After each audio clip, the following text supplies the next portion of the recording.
नितिन गडकरी ने दी भारतवासियों को खुशखबरी। जल्द ही नई टोल नीति लागू होगी, मिलेगी उचित छूट। नमस्ते, मेरा नाम नाजिया है और आप देख रहे हैं एनरिशंस।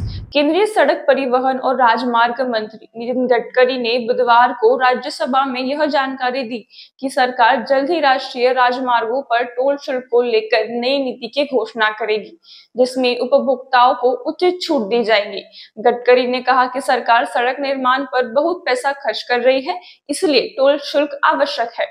उन्होंने कहा, यह विभाग की नीति है कि जब आप अच्छी सड़क चाहते हैं तो आपको इसके लिए भुगतान करना पड़ता है। गडकरी ने कहा, हम बड़ी सड़कें 4 लेन 6 लेन बना रहे हैं, ब्रह्मपुत्र से कई पुल बना रहे हैं, हम बाजार से फंड इकट्ठा कर रहे हैं, इसलिए टोल के बिना यह सब नहीं हो सकता। हम केवल 4 लेन वाले सड़कों पर ही टोल ले रहे हैं, 2 लेन वाली सड़कों पर नहीं। उन्होंने यह भी कहा कि 2008 के नियमों के अनुसार एक ही राष्ट्रीय राजमार्ग के एक ही खंड पर और एक ही दिशा में टोल प्लाजा 60 किलोमीटर के भीतर नहीं लगाए जा सकते। असल में कुछ अपवाद है। इस सत्र के बाद हम एक नई टोल नीति की घोषणा करेंगे, जिसमें समस्या का समाधान किया जाएगा और उपभोक्ताओं को उचित छूट दी जाएगी। अब इस विषय पर कोई विवाद नहीं होगा, गडकरी ने कहा।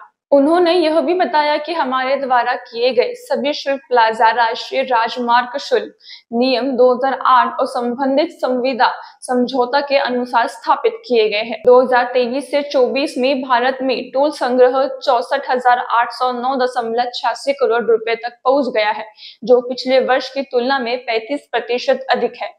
2019 से 20 में यह संग्रह 27,503 करोड़ रुपए था।